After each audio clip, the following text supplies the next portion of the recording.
times yesterday. That ability to just take away flat armor and flat magic resist, specifically the flat armor, that moving Last Whisper that it can sometimes turn into between the Last Whisper and the Trundle Pillar, makes him very powerful. It does. So bans coming through quickly, Lissandra and Ryze. Trace, of course, playing a lot of Lissandra and solo queue as well, and generally just a very strong pick. Kuzan also, in one of his games where he took over from GBM last year, had a very powerful Lissandra even when it was off meta, so a good flex pick for sure for Jin Air. And that is not going to be allowed, at least in game number 1, by Longzhu. Lots of thought here in the last ban of this series. Of course, we are on 524, so it will be the Gangplank. That leaves MF up, however. And that may be the first pick. We saw this from SK Telecom yesterday, just first picking Misfortune on the blue side. Misfortune, the thing you think about is, okay, she puts out a lot of damage, specifically her laning trades are very powerful, but she controls a lot of space. That's why when I was watching at home, just watching the space control of the ultimate, you can have a hyper carry, just, you know, sitting like a hyper carry mid laner, just sitting in the middle of the friendly bullet time and putting out damage, and no one can ever come and close the distance, just because you have to respect the zones of both the Make It Rain and the bullet time. Yeah, very true, and before she gets some of those nerfs that come through in 6-1, she is going to be that high priority selection, but without the Trundle, we'll have a little bit less zone control than we saw when SK Telecom ran it, and the Lulu gets through, and Lulu Alistar are providing a lot of tankiness for Jin Air early. Alice is also one of the few champions that can put on that ultimate and then just interrupt bullet time. He is unique as a champion with all his damage reduction on his ultimate to act as an interrupter. Just looking at the champions that have made it through this draft, a third round of Tahm Kench. Now, Tahm Kench top was actually played to an excellent degree by Duke yesterday, so no guarantee it's a support pick. But there is that flex pick nature of Tahm Kench, at least on the current patch. From what I've seen so far, Tahm Kench is not really a champion that's going to be picked as a support at these days. It's almost exclusively played in the top lane. He's so tanky, he's so brutal. And Mundo would be a throwback for Trace, a champion we thought we'd see a lot more at the start of this season, but consistently fell through picks and bans despite his very big power as a major tank and the power of these tanks in general. And the Tristana that's being mulled over, it's not one of those spellcasting ADs, of course does have a decent spell rotation in lane, but with Lulu picked up, maybe you're a bit more flexible to go more for those auto-attack AD carries, just because you know you're not going to have a super tank in Mundo to deal with. Of course, Tahm Kench is going to eat up a whole lot of damage, but your positioning can be a bit more aggressive when you have a Lulu to beef you up. That's right. Well, no Corki yet in the mid lane. You have to assume that Longzhu is going to be going for another AD carry with this Tahm Kench pick, because you have the versatility in who you save in that particular scenario. So picking up a Graves in the jungle or a mid lane Corki here might be ideal for Longzhu. Well, with Rek'Sai locked in, probably means the Graves is off the board, at least for this game. We were excited to see whether it was the Nidalee, whether it was the Graves, more of a carry style return to Chase's game. That's when he was looking his best. You know, with Jin Air's passive lanes, GBM and Trace last season, it was all about Chaser going off on a carry jungler, but not for game 1. You are confirming your suspicions. It looks like a support will be taken, and it could certainly be Poppy, who now is also developing into a flex pick. And Poppy has been one of Pure's most played supports in solo queue, but that's not going to be it. It will be a Bard and a Lux blind pick in the mid lane. I did not expect to see Lux blind, but maybe they've got the assumption it'll be that Lulu. So coming in, they revealed their hand early, and now Jin Air has some decisions to make about their jungler. You can still jungle Mundo though, so that's not a guarantee. They have so much flex choice. They have Lulu as a flexible top mid laner. They've got Mundo who can flex into the jungle. They have so many options that picking Lux blind, I saw how hard it was for you to force those words out of your mouth the moment you were like, Lux blind picks, because that's something you never see. And it may be a mistake right here when that Mundo still can be jungled at the present time. So it could still be the Lulu top, Mundo jungle, and then something else in the mid lane, which you'd think would be the way they would want to go, considering how this draft is shaken out. Very tricky draft from Jin Air. They disguise their choice as well. A lot of strong lane matchups against Lux. That's why you can afford to take some semblance of an assassin, just something more aggressive. It looks like LeBlanc will be the choice, another good choice. Now, this was the matchup that, of course, just yesterday was opted into by Fly, who opted into the Lux versus LeBlanc matchup with a last pick Lux. In this case, it's a very swingy matchup. It's a snowball matchup. Look for specifically Chaser to get the advantage, just because Chaser's going to have a lot easier time impacting mid lane than Dr. Mundo is. Yeah, I'm very surprised to see the LeBlanc opt-in after the trouble that Mickey had in that matchup just yesterday.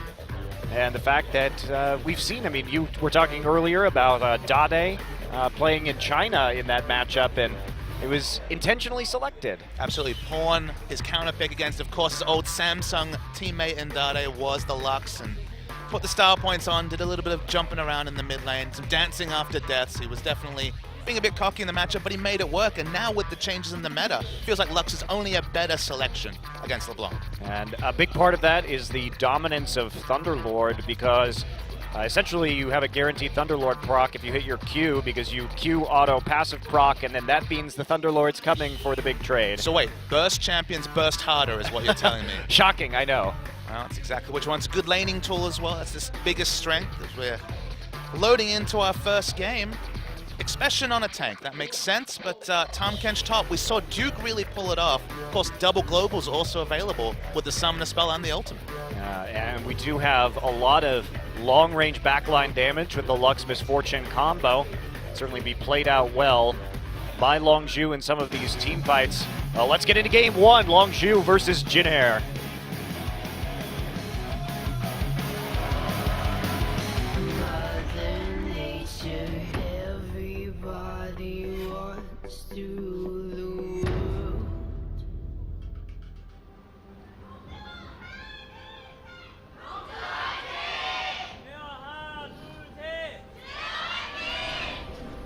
All right, game one, and day number 2 here of Champions Korea. Spring, our first round robin, and Longzhu's much-awaited debut. Isn't it fun, though, that the last time we saw what was then Incredible Miracle playing in Champion Summer, it was Frozen playing Lux. And now we start Champion Spring. It's a different Longzhu mid laner, but still playing Lux. That's right, and we do have a bit of a mix-up. Yesterday, we saw the Lux starting with a Doran's Ring, this time Corrupting Potion, chosen by Coco, and Doran's Ring start from Kuzan, so a bit of a reversal. And we'll see how this matchup plays up in the second day that we've seen it, and it's been opted into both ways. So it looks like players having a bit different opinions on which is the more favorable side of this particular matchup. Just how this particular two teams come together in the late game is super interesting, because you look down Longzhu's lineup, they're all about the sieging. They've got Lux and Misfortune who can put out zones under turrets, try to take those turrets down, potentially have Bard for disengage. You have Tahm Kench to stand at the front and distract. But in the late game, you're going to have Dr. Mundo potentially with multiple items running at you with the Whimsy to break up any sort of siege. So it feels like Jinair, look, they do have this weird early game power spike mid laner and late game power spike jungler, but if they can get Dr. Mundo time, it can be hard to siege against a Mundo that's never going to stop running in. Yeah, definitely very difficult. They have good engage and they have great protection. A lot of the late game for Jinair will be built around Pilot, and we do have a called lane swap. We also have the Bard ultimate, which can set up a bullet time final spark combo if used properly, so keep your eyes out for Pure, and there's some nice early trade damage. Pure on this Bard. Bard is one of the strongest champions with Thunderlords just because his auto attack and the meat nature procs it. So at level 1, if Bard walks up and auto attacks you, you're taking in the realm of 200 damage with just a Q and auto attack. Yeah, very strong. We start to see that more and more. Definitely why Bard is considered one of the top tier supports at the present point in time. And this is a very big bully lane right now. The power of 524 Misfortune, you are taking a lot of damage from auto trades. Double Thunderlords action in full display there. We don't have the keystones on the screen yet, but that's definitely what's been selected by both Misfortune and Bard. And we have, looks like going to be a passive lane. Chaser looking for an early gank, going to get behind Trace early on, force a flash, and there's the knock-up, gets the eat. And that is Trace in the belly, and Trace is definitely dead. And they're trying to hand this one over to Expression. Not quite getting that last auto attack, and that means that Chaser is going to have to come in for the first blood, so playing forward, and Chaser with a nice gank in the lane swap situation. One of the words around the scene was that the synergy between Expression and Chaser was actually better than expected. It might be one of the reasons why they've elected to start Expression in this particular game. Everyone was waiting for Flame. We might have to wait a little bit longer. Well, again, it's all about that synergy for Longzhu. With so many high caliber players on their team, they have to find something that works for them and not drop too many games while they all get on the same page. And that's the thing, with so many moving pieces, when your whole lineup has basically been wholesale changed, if you have something that's working in scrims, like for example Expression and Chaser on the same page, maybe you won't mature into this lineup later in the season, but go for the low-risk approach where you are afforded to, and then later in the season build that synergy in a scrim environment. Yeah, I totally agree, especially when there are so many expectations on you. Sure, we have a lot of games here in Korea, and there is room for attempting to build that synergy in professional matches, but maybe you decide to do that against perhaps a less intimidating opponent than Jin Air. Not that Jin Air is expected to be a playoff caliber team, but perhaps you save that for EM Fire or some teams that look like more bottom of the table squads. Absolutely, and honestly it's a great thing for the Longzhu fans, because IAM's always had a great and vocal fan base, and now suddenly they find themselves in this very weird scenario where they go from perennial low-tier team to expected to at minimum make playoffs this season. See Trace here starting to get a big CS advantage, coming in with a range on that Lulu, so nice harassment. It's 2 levels ahead. Yeah. Despite dying. Yeah, very far ahead, so good zoning at the start of this game, and it's going to be tough for Tom Kench. And I'm actually a bit surprised. Trace is a player who very rarely dies in lane, known for his conservative playstyle, hugging the turret, sacrificing CS to avoid giving up kills and play very defensively. But instead gives up first blood, not too common from this particular player. You can see that it was all about trying to create pressure in the bottom, and that's why he had that experience advantage, but gave in for it. And maybe that's, one of his off-season tasks was to increase his lane pressure, because so consistently last season we saw players pick scaling matchups into Trace, knowing that he wouldn't be the sort of player to pressure you even if he was in a counter matchup where he had the advantage. Yeah. So Coco there, falling back, just waiting for the wave to come to him. Chaser is going to find Wing, both level 5. He's going to run into Chaser right now, get a little bit of a knock-up, and Chaser with a nice drop right there deals a lot of damage to Wing and starts getting some counter-jungling done. Does proc his Raptor buff as he drops that ward, finds a pink ward in that brush, but effectively wastes the Raptor. Nice reflexes from Kuzan as he comes in and distorts upon seeing the binding. And Coco now sitting underneath his turret. We'll just clear that with an E. Chaser just saunter around the mid lane. The difficult matchups, especially in the early levels, going to struggle against Lulu's sweet harassment. As Che looks for a bit of engage, means that we expect a CS advantage, but the CS advantage has been completely taken away. Yeah, Pilot doing some work here, retreating. And Che continuing to take that big Bard harassment in lane. When it comes to laning matchups, Lulu advantage over Tom Kench, Misfortune advantage over Tristana. Right now, it's a line ball on both those lanes. So Expression actually making a big comeback based on CS from that early disadvantage. Starting to make it work for him. Has hit level 6, and so many globals here from Longzhu. The Rek'Sai, and of course 2 coming through from the Tom Kench. So a lot of map mobility, and that means that Jin Air is going to have to play very cautiously in the late game when it comes to contesting some of these objectives. Tough ask for such a new lineup to coordinate. Just think of the untapped potential of this Longzhu lineup when it comes to turret dives, with Tom Kench showing up, with the Bard ultimate disabling turrets. The skill ceiling of this team comp is immensely high, so for a new lineup to play this in their first ask in Champions, they're taking on a lot of risk and expectation just out of the gate. Yeah. And similar itemization in our mid lane matchup to what we saw yesterday, just rushing through to the Frost Queen's claim. A very potent item, or it's going to receive some nerfs, looks like, in the next couple of patches. Not only 6-1, but further damage done to that. Thankfully, I'm a bit sick of it already. One day of competition, Bob Smithy. I already don't like Frostqueen's Claim. It's one of those items that really pushes certain strategies in and out of the meta, and it's not being adjusted to the point where it won't be used. Both of the changes have been on the kind of more steady-handed approach, which is puzzling to me because Riot took so much time to remove vision from the game, and yet it will still act as effectively every 1 minute checking where the jungler's positioning is, or if you're susceptible at all in the mid lane. And given this is the pro level where you're going to have so much more complete information, the time when you actually use it will be dictated by what information you have from wards and from your teammates communicating to you, so you should be pretty safe with Frost Queen's claim still in the meta. Yeah, I think at this point too, it's just about buffing up items that have fallen out of favor. I mean, we don't see that much Athenes anymore. No, not you at have all. to make some changes to those items to make Frost Queen's claim come at a little bit higher price for the vision that it gives you. Have some different itemization paths available. Bard now looking here in the mid lane. Kuzan has picked up his blue buff and will be continuing to trade with Coco, courtesy of a Thunderlord's proc. Pure is wandering his way through the jungle, trying to clear out some wards. He has to be careful. He is Bard though, so terrain is always to his advantage. Very hard to lock down Bard even when he's in the enemy jungle.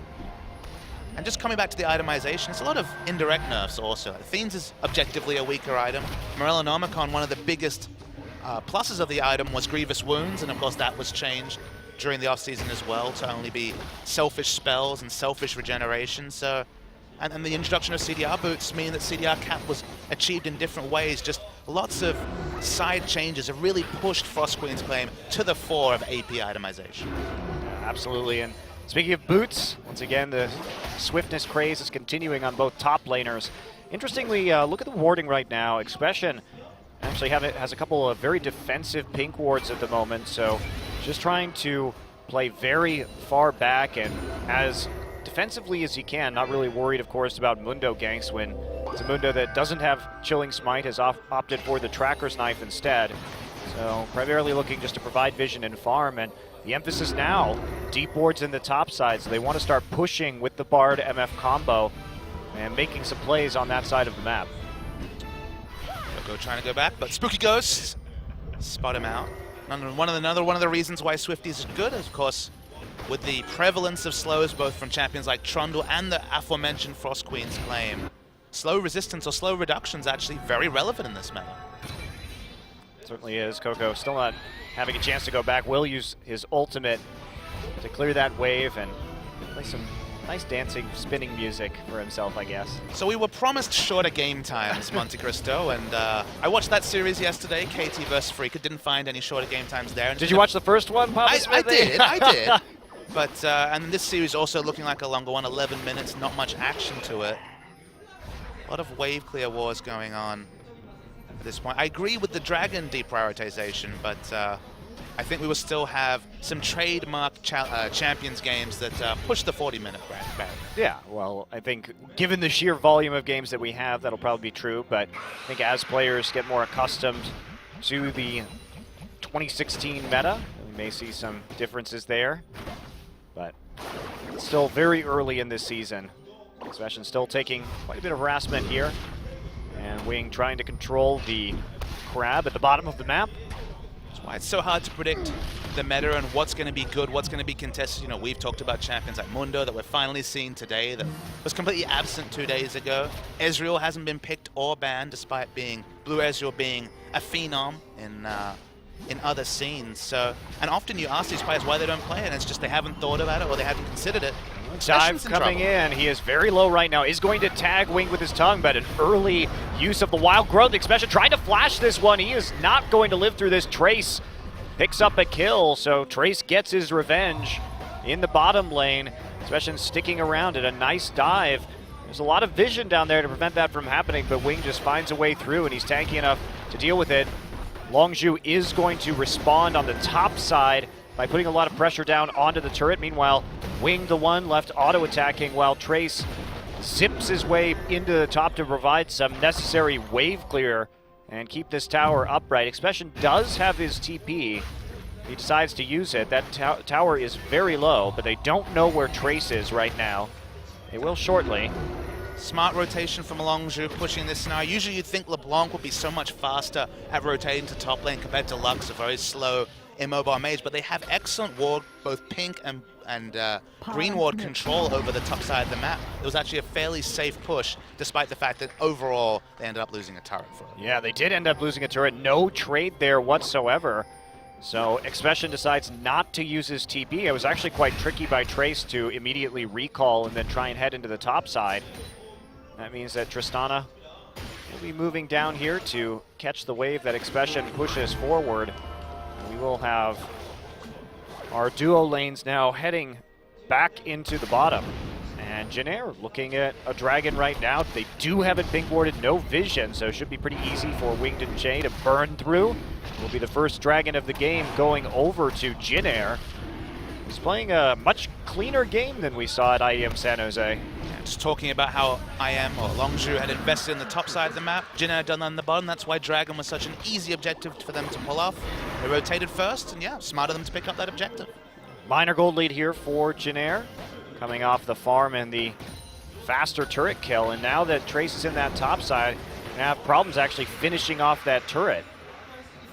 No way for Tom Kench to pressure a Lulu, as by far the inferior wave clear in general will just take ranged auto attacks the whole laning phase. So yeah, it's going to be structure gold lead, and structure gold is so important in the new meta. As Chaser takes a bit of a poke of damage. It's all about the global gold that structures now afford. It feels like one of the biggest proponents of the theoretical fast snowball that we'll see as this meta develops. This Bard ult right there is that global gold from the turrets. So big advantage to people like Jay who have access to items just that much earlier than Pure does. Yeah, and Trace too goes for the Frost Queen's Flame first. You can see him popping it pretty much every time it's up. He's constantly going to be using that to harass Expression and to check for the enemy jungler.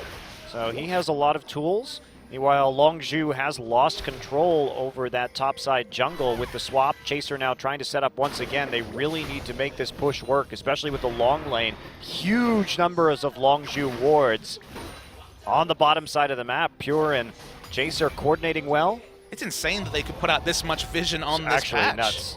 I'm very impressed. A lot of that will, of course, be blue wards, the spot wards coming through rather than permanent vision like before, but still, it's an impressive litany of wards on the bottom side of the map. Yeah, playing around this misfortune very well, and they want to try and equalize these towers.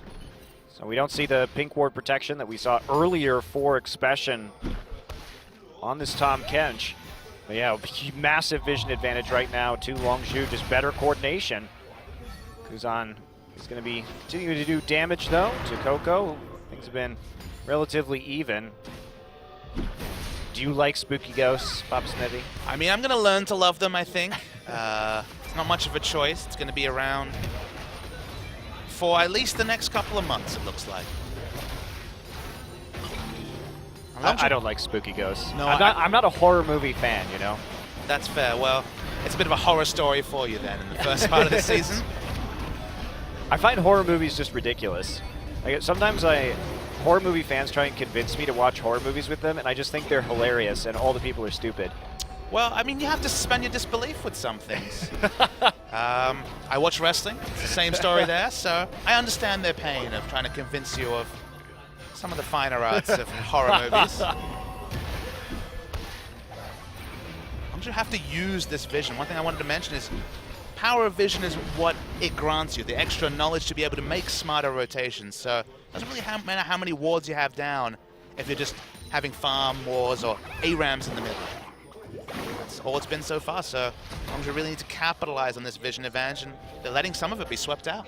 They're not pushing up into that mid turret. They did try and get everybody into that mid lane to take it out after the wave was pushed in the bottom side. Kuzan going to take a big hit from the final spark, but no one dies. That's what I'm learning about this Lux LeBlanc matchup, Papa Smithy. You're right. The one time we did see a kill from a Lux burst, it was the culling coming through from Lucian to actually finish off the kill. It's okay. It'll be bullet time this game. You ready? I'm ready for the first bullet time. We haven't seen one 17 minutes in. We might see a level 2 bullet time before it's first used. Final bullet time. The combo. The new combo. That is AoE damage over time versus instant damage, but if some Bard shenanigans come through, just think about the size of Bard's ult. That's about the same size Make It Rain, 60% slow. We could see some Wombo to rival the Curse of the Sad bullet time days. I would love to see that if Longzhu actually is capable of putting together such a feat. Can be difficult, but I mean, you have the Lucent Singularity slow too from Lux, so a lot of AoE crowd control, able to set up a big bolt combo. I think we need to throw out what we know about Trace out the window. He has a Magi's completed in the inventory. It's a brand new Trace, apparently. A brand new Trace. His theaters near you. Right now, I guess on your screen. Magi's has seen a change, does go up to 25 stacks now. Does have the Dark Seal that it builds out of and gives you slightly more regen from potions, I believe, when it's in the Dark Seal form and when it's finished in Magi's. But no stacks on it, and just, I mean, we only usually see Magi's from Faker when he's way ahead against one of the lower teams. So. Or from Janna players. That's true. Still a popular Janna choice. Now I miss Mata. Now you miss Mata and his Magi's Janna. Majestic Magi's Janna. Say that 3 times fast. No, we're not playing that game. We're playing League of Legends. Well, sort of. There's not really much happening at the moment. Playing Farm Wars. Farm Wars. Farmville. So interesting. Morello, Namicon, Coco coming second. So same build that we saw yesterday on this Lux. But Kuzan actually opting for a very fast Sonya's Hourglass. But that's going to be quite useful against Captain Jack later on. So I think if there are team fights early, that's going to prove very beneficial to avoiding the burst. Chaser now taking a couple of taps from the chains and winged to the mid lane, trying to clear out a pink ward. But there come the ghosts with a nice slow. And we should talk about what the ghosts are doing in these scenarios, is that with incomplete vision, popping the ghost gives you that extra little bit of information. So getting a pick seems pretty damn hard when you've got spooky ghosts aplenty. There we go. Che actually going to come through with a big pulverize. Uses that ultimate, going to knock Chaser back into the turret right now, but there's just no follow-up. Kuzan chunked down. Jack will take a hit in the combo from LeBlanc and get hit down to about 50% himself. Meanwhile, Trace chased out of the top lane by this Tom Kench, who's trying desperately to push this wave and finish off this tower, which is still pretty low HP. But Trace there with too many glitter lances. All of the glitter lances adorably coming through from the pool party Lulu. Special doesn't seem to care though. Doesn't really take any damage already. He's got the Spirit Visage, so that makes sense. No problem. Second Dragon of the game. And we talked about the lower priority on Dragon, but it certainly didn't seem to matter yesterday in the KT matches when they got 5 Dragon stacks in both of their games. Captain Jack might be caught. Yeah, he is very far forward, going to dodge a cleaver. There's the make it rain, but he gets knocked into the wall. There's the rocket jump from Pilot. And the finisher, Kuzan, now trying to lock down Pure, and Pure will just explode. Kuzan on the roam. They catch the duo of Jin Air in the long lane. And that's all she wrote. Coco wants to get this turret, but Trace is there. He's been playing minion wave defense all game, and he finds another one to just barely keep his turret alive. And importantly, we saw the difference between Jin Air and Longzhu in terms of using vision. This whole time, Longzhu has had a stranglehold over blue side Jin Air's jungle, did nothing with that information. Jin Air made a couple of visits to the red side jungle. His Trace is caught, but it's Lulu, so probably be fine. And then capitalized on it, made a great rotation, got 2 kills, and just really smart play around their vision by Jin Air that Longzhu wasn't able to put together. Yeah, they did have to sacrifice that top turret to make it work. So 2 kills for that one turret because of the teleport into the mid lane. So we're still riding at about the same gold differential in the end, but kills onto this LeBlanc and this Tristana, not exactly what you want if you're Longzhu early on. Big high damage carries here in the mid game. Let's return to Lux for a little bit. Lux and LeBlanc, both great burst champions, of course very different. Assassin versus more of a control mage in Lux is Che. Get ambushed here, but does have the unbreakable will. They're going to chase after him, but not enough to burst through that ultimate. And just going to clear out the pink ward that was dropped. Instead, Pure still taking a huge amount of damage from the Thunderlords, from the LeBlanc. Special has teleport, but isn't electing to use it just yet. Could ult in as well. That is one of the issues with Bard that we've seen in a meta where burst mages are a priority. If you want to build a quick Frost Queen's Claim, which is not actually what he's going for, in fact, is building up into an Aegis a little bit faster. I think that's probably going to be wise at this stage of the game. Saw Bard's being bullied out a couple of days ago if they tried to rush for the glass cannon build, trying to get the GP10 and slows on with the spooky ghosts. There's one thing I wanted to mention. lifesteal's really hard to itemize right now. We're seeing lifesteal 3rd, 4th, 5th for AD carries. It's going to take a lot of damage. Yeah, Winged is going to take damage. It has his ultimate. Kuzan comes in for a distortion. There's a nice Bard ult. It's going to cause a little bit of a delay, but everyone pops out. 2 flashes used right afterwards, so the follow-up just not there from Longzhu. They continue to use that Make It Rain, but once again, they are repulsed from the mid lane turret. They still haven't been able to actually get that objective yet. And now the tide is turning here. A lot of HP still on the members of Jin Air, and they want to move forward and finish this up. Pure takes another big hit. And the mid lane, massive grouping that we've seen pretty much in all 4 games so far of Champions is going to happen again. Let's turn into these pseudo ARAM wars where both teams are trying to protect the mid turret, which of course has been always the most important outer turret to take down. There's so much extra information about your enemy's movements. But with lifesteal being so hard to get, you poke someone out 70% health, they can't walk into, say, the Raptors or to one of their other buffs or just heal quickly off minions, just because we're just really not seeing lifesteal picked up at all. So that's why LeBlanc and Lux, for different reasons, both of them burst hard. Both of them very relevant in this meta. Yeah, if you can hit one of those AD carries, it really does change the nature of the fight. Pilot here, now on the top side to pick up some of that farm next to his tier 2. It's time for another Longzhu push. They almost have this turret down, but guess what? Trace is back yet again. Some more glitter lands clear. It's not going to be enough this time, as we do see the spooky ghost. And now we see Jay caught up, does use his ultimate, and gets in with a big pulverized 3-man. Now Captain Jack on the outside. Kuzan nearly bursts him down. Pilot now right in the mix, has to flash over the wall. Coco low alongside Captain Jack. Jin Air wants to continue this fight. Pilot still moving. There's a comeback. Great ultimate from Misfortune to turn the fight around. Captain Jack baits him into a choke and then manages to pick up a kill. Now Longzhu still pursuing Trace, but Trace gets out with the whimsy, and Kuzan almost did enough, but it just wasn't quite there, and Captain Jack with the bullet time makes the big play. I mean, the big play actually though was by the least hyped member of this Longzhu side. Pure's Bard ultimate was incredible for disengage. Between Tahm Kench and the time it bought Captain Jack, that Bard ultimate allowed Misfortune to finally get back far enough to be able to channel the bullet time in a safe spot, despite being at what, 300-400 health. When we see the replay, watch for the Bard ultimate, because that's what won the fight.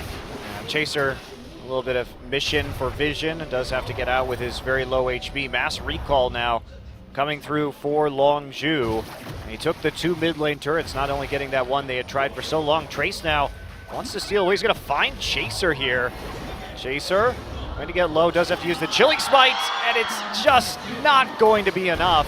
No Magi stacks from that, but they do get the turret in mid. Oche, goodbye. Exploded. Must be humiliated to be killed by a giant pink beam. That's true. I think that's how you're going to die, Papa Smithy. A giant pink beam? Probably. I've tried to avoid them this long, but they'll get me eventually. Giant pink space laser. Coco continuing the proud tradition of Longzhu Lux. It's true. I'm sure you got some nice tips from Frozen. Pilot now coming back alongside this Lulu, quickly taking out the turret with the explosive charge. I like Jin Air rotating around the Tahm Kench. If Tahm Kench is ever alone in the lane, the wave clear disadvantage he will have against whichever pairing you throw from Jin Air, they can capitalize on this vision. Justine will just explode turrets, and there's nothing Expression can do. Yeah, do trade 1-for-1 in the end. That low HP turret in the bottom lane does go down to Captain Jack, so we're looking at a very even game, less than 1K difference right now, but the Dragon stacks may be the story. Jin Air up 2-0, and we have a live Dragon right at the moment. Better vision certainly for Longzhu, but they are not in position right now to really defend around this objective. Jin Air rushes all the way from that top lane with 3 members. This is again on the globals from Longzhu. All flashes are down, so if they catch someone with the Bard ultimate, can get a good positioning on the Make It Rain, and specifically the bullet time, there is definitely a one-team fight in the wings for Longzhu. I know, their flashes are going to be coming up soon though, a couple of them on Kuzan and Wings, so they may just try and hold out just long enough to make that work. Watching Longzhu just push up the mid. Don't want to give away any free structures, get many waves pushing as possible to give them the permanent vision that's no longer easily picked up by green wards. Just trying to get position, because it's very hard to walk through a choke when misfortune on the enemy team. Longzhu is going to take that dragon pretty easily. Winged actually going to come in. He gets the smite steal. That's stack number 3. Kuzan comes over the wall and gets out. Very nice steal there from Winged. Just uses the move speed buff from his ultimate to walk by, drive by on the dragon. Chaser not fast enough on the smite. And that's such an important steal, because we were just talking about the fact that this was one of the few times in the game where Jin Air didn't want to opt into a team fight because they didn't have their flashes. The next time that an objective comes up, they'll have their flashes and it'll be that much harder for Longzhu to win it. Wow. All right. To see a check on the Baron right there from Lux's ultimate.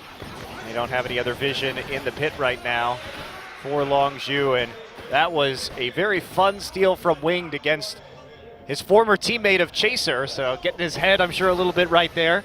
Chaser, what's interesting about this new Longzhu team is they are known, some of their players like Coco and Chaser are known to be very emotional players. You're going to see the replay. Just watch Wing pops the ultimate, slowed by the spooky ghost, doesn't even notice it, casually walks away. Such as Mundo. Steals when he pleases. Definitely does. Yeah, the meta layer of it being Winged, stealing it from previous starter, previous all-star hype jungler Chaser, all the sweeter. Yeah. Now, Kuzan now just back in that top lane, and you have a big push coming in as Longzhu heads up mid. No turrets to get. Side tier 2 still available, and Winged will get tied up here, and here comes Bard. Winged going to have to pop his flashes to get out of that. Will get hit by the Bard ultimate. Will there be enough follow-up? And there will be nice binding at the end of the Bard ultimate. We're going to go ahead and eat this Mundo, shove him over the wall. Remember, oh! Not quite the width on that one, and remember, this is Dr. Mundo with Spirit Visage. The burst damage, he laughs it off. Actually was regenerating health in stasis, so that's an interesting interaction, but... that was a mistake there. Couldn't quite get Winged over the wall where they could have had enough time to actually finish off that kill, and instead he remains with over half HP right now. Pilot here, so a couple taps here onto Captain JAG. Potential flank coming through from Kuzan. Has to get rid of some spot vision. Has to be very careful of that. Oh, Pilot is going to get annihilated by the bullet time final spark combo. There it is. They get the catch with the Lux Q and finish off the kill. Pilot playing in front of his tanks, and that's a big mistake when it comes to defending this turret. They still have the Lulu for some more wave clear. It looks like this turret may go down on the next wave. Kuzan wants to make a play, but everyone's stacking on top of Captain JAG right now, and they're going to have to give up yet another turret. Feels like Pilot was positioned where Trace should be. He's the one that has the more reliable ranged wave clear. Instead, Pilot walked up and was punished for trying to wave clear himself. This is what happens when you have LeBlanc, a champion in the mid lane, who doesn't offer that much reliable wave clear. You needed Trace to pick up the slack, and he didn't do it. So we do see a long magical journey. At the end of the tunnel will be a lot of people heading back to base. So Winged here, trying to pull away from this red buff, hand it over to Pilot as he respawns. And we should return to one of the most interesting purchases of this game. That's the Medjais from Trace. At the moment, 0 stacks, none whatsoever. And you think about what the flow-on effect is of picking up a Medjais. I can tell you, just from playing solo queue, you pick up a Medjais, suddenly you're that much more afraid of dying. Of course, in this case, shouldn't be, doesn't have any stacks. But it's interesting that the player that has the reliable wave clear, that probably does have to get into the riskier spots, has gone for a snowball item that makes you want to position more conservatively. Yeah, definitely a factor that enters your mind with that Medjais item. And something that can affect your play, to be sure. A little bit surprised we haven't just seen him sell it yet. Try and go for something that might be a little bit more reliable, but having a lot of faith in that particular purchase. And now Winged going to get licked a little bit. I don't know about licking Mundo. No, doesn't look particularly appetizing. They did spot that Coco was out of position. That's why they tried to push and get a couple of auto attacks in with Justana. So rotating around Coco is an ideal, but how often this game, barring when he's picking up blue buff, will Coco be away from his structures? Yeah. Probably not a whole lot. No, even with Death Cap especially, minion wave deletion is on the menu from Coco. Possibly player deletion too. We can see that combo erupt once again from JAG and Coco. Look at this Tristana build. This is not something that we've seen. Very weird. Phantom Dancer, not an item that we have seen yet really utilized by many AD carries. The Infinity Edge into the rapid fire count, that's definitely standing, especially on 524 before there's a couple of tweaks between the Zeal items. Phantom Dancer you just don't really see at all. And wonder what exactly contributes here, just because I guess you're taking 10% less damage from Tahm Kench in your face that you're auto-attacking, because otherwise you're not taking any reduced damage from a burst mage, from either, honestly, the burst of Captain Jack or from Coco, just because you won't be getting an auto-attack in to get that 10% reduced damage from the Phantom Dancer passive. Oh, Pilot, and Pilot gonna live thanks to a timely wild growth as they try and get a long-range catch with the ult combo over the wall. Looked like there was a cleanse effect of some sort. That might be the Mikhails. We don't have the items on the screen right now, but just lives as you mentioned. But the cooldown for those picks is very short. The moment that a Q hits from Lux, the follow-up damage is certainly there from Longzhu. The answer is Pilot has a QSS, so probably a smart grab at this point in the game to get out of those situations that he might find himself in, avoiding any further deaths like he had at his Tier 2. In the top side, Dragon is live once again, and this is going to be the focus of this game, it would seem. Wing wants to go for yet another steal. Jin Air here, and they know there aren't ultimates. Longzhu not in the greatest position right now to actually play around this. They don't have MF available, and I see it again. No, Chaser gets it this time, but Chase going to engage with a pulverize. Captain Jack killed nearly instantly, and we have, looks like Pilot actually not going to be able to get into this fight in the end. Jin Air still trying to pursue. Captain Jack still low, winged with absolutely no damage onto him so far. Kuzan skirting the outside. Pilot wants to get in, and he's going to just get some autos in onto the tanks, but not a lot else as he is focused down. And Expression looks like he is just simply not going to make it. And there's no light at the end of that tunnel for him.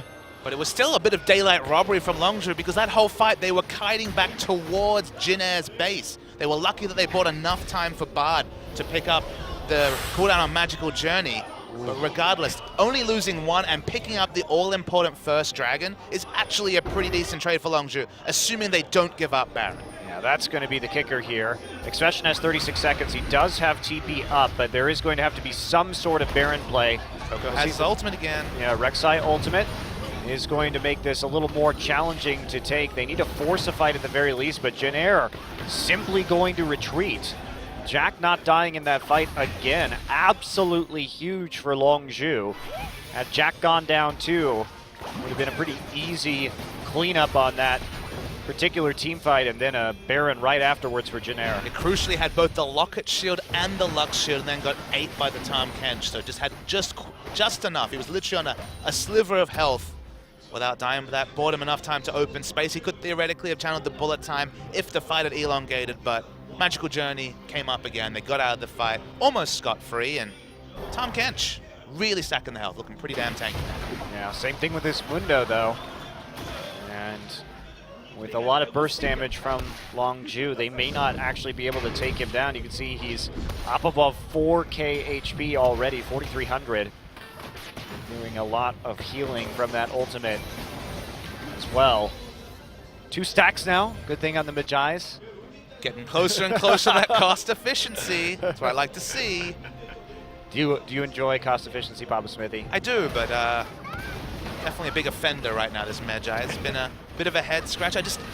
What did Trace expect this game to go that Magi seemed like the right buy? Just because it was very clear from the first 15 to 20 minutes that there wasn't going to be a lot of fight in this game. It's been mostly passive. You're seeing a lot of scrimmage, if you're seeing a lot of 2v2s, 3v3s, I don't mind the Magi. Lulu's one of the best champions at picking up latent stacks next to like Ajana, as we mentioned earlier, but this hasn't been that kind of game. Certainly has not as of yet. Jin Air continuing to make some headway into the vision around the Baron. All the wards from Longzhu on the defensive side right now, and it's like Longzhu doesn't want to overextend, make any more mistakes, even after they did stall out this game by picking up that Dragon, a very important objective for them to grab early. And we're looking at pretty much dead even gold, a 300 gold difference in this game. At 38 minutes, Monty, where we would expect games to be finishing, what, around the 28 to 30 minute mark on average, especially with the measures Riot's taking to try and speed up the game. So far, not on display this game. Well, you know, Papa Smithy, every time Riot tries to speed up the game, the Koreans will just slow it down, make it about objectives and low-risk play. Don't you just love it? But those objectives were supposed to be turrets, not dragons. Ruining the meta again. Thanks, Korean team. Thanks, Korea. What has Korea done for League of Legends lately anyway? Yeah, they didn't even win IEM San Jose. I know, I was there. Actually, you were there, sorry. I did see them win another tournament. You did? You were there for IEM Cologne. I miss Ever when I watch games like this one, Krista. Why Jinair and EM Fire if not Ever? Chaser is going to take a little bit of damage here from the explosive charge, but he's getting damn tanky himself. And now Jinair going to find an opening here, but Pilot used his explosive charge, so he's actually not going to be able to do as much damage to that turret as he could have. Minute 30 until the next dragon. Oh, Kuzan caught out. Oh, nope. Not quite the burst damage coming. There's actually a 2-turret advantage in the bottom lane, so this is one of the few times actually we've seen in competitive games that the minion waves are actually pushing stronger on the Longzhu side compared to others, as Winged. Gonna get caught out, but he's still so tanky, and he's gonna get eaten and has to flash over the wall. Che will take the Bard ultimate, but that's not the greatest, considering he doesn't have to even use his ults. Can we just be to clear retreat. that Mundo just tanked 5 people's damage? This is why I'm surprised we haven't seen more Mundo, Papa Smithy. He's full health, by the way, in case you wondered. Yeah, you know, back to full health, why not? He's gonna back for some reason. I guess he wants to buy another Giant's belt. Clearly needs more HP. Has the randoms. Nope. He is actually going to be building Thornmail. In my head, the first thing I thought of was Guardian Angel, which would be even more troll, but it is going to be a Thornmail. It's definitely going to be a Thornmail. We have the wild growth, a lot of shields too for the Mundo, fortunately. This is the sort of game where after it's done, whatever the result, I actually want to compare damage dealt to between a free farm top lane Tahm Kench and the Mundo, just because I think it might be interesting. You definitely see a lot of damage coming out of Tahm Kench, but Mundo, the consistent damage, has always been there. That's right, so Wing now, Scuttle grabbing his way to success. 10 seconds before this dragon's going to spawn, so a nice objective taken there. Trace on the run into the enemy jungle, actually. Expression going to try and track him down. Chaser and the rest of the crew now collapsing. Trace is going straight back into the enemy base, and this is going to be a TP. Nope, not out. Chaser is going to stop it, but guess what? Trace is giving the runaround to IM, or Longzhu rather, and now they're going to try and stop Chaser from ulting over to this Baron attempt that they're trying to take right now. It's getting low, about 4,000 HP. Che now going to be zoned out, has to use his ultimate. He's inside Expression, and Jinair has to call it off. Nice Bard ultimate, though. That's going to be the laser. Can they finally kill Winged? They're going to get Che with a little bit of help from the Baron, but Winged remains alive for the moment. Somehow Trace got out of the base, and now Longzhu, it's their time to go after this Baron. Can they secure it? Definitely a risky call from Jinair.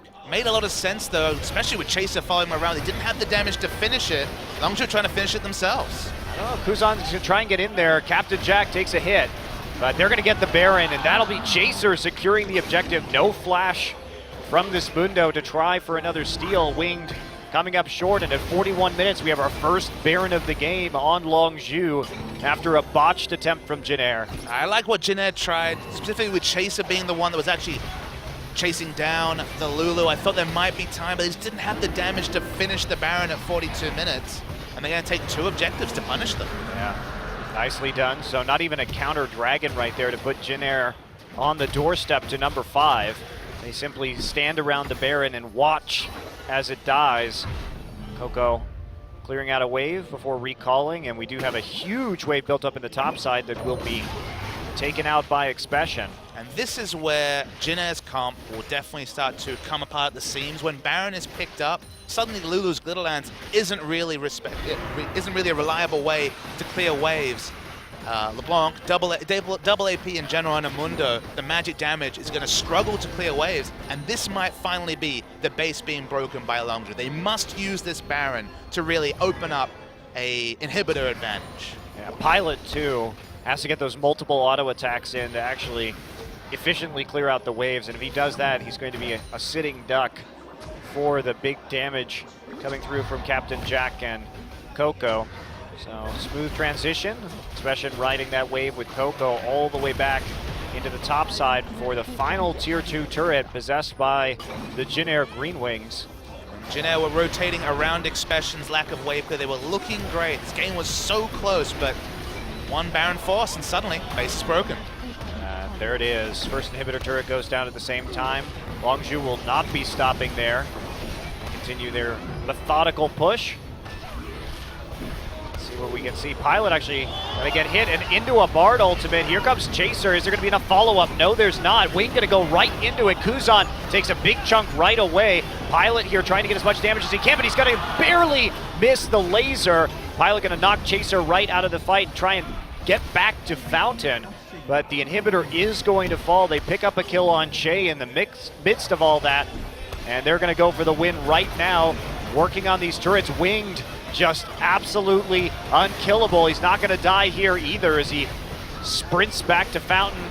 But that'll be Pilot falling to Captain Jack. And that's going to be the end of this game. Longzhu on a Baron push off of a mistake from Jin Air is going to take a very close game 1. GG. To call this game methodical would be an understatement. You couldn't pick a victory or a winner 5-6 minutes ago, but putting all in on trying to just rush down that Baron while Longzhu were trying to chase down the Lulu. They got punished for it, the Baron was picked up, and the game ended soon after. Well, that can be a bit of trouble, especially when Chaser does have that Rek'Sai ultimate to reposition on the map and try and make things work. So a little bit of an overinvestment there from Jin Air, but all in all, a much better performance from them, a much more measured and poised performance than we saw at IEM San Jose. I mean, we were honestly considering Jin Air on a similar tier to EM Fire, who just from their lineup on paper, we're not expecting many things from.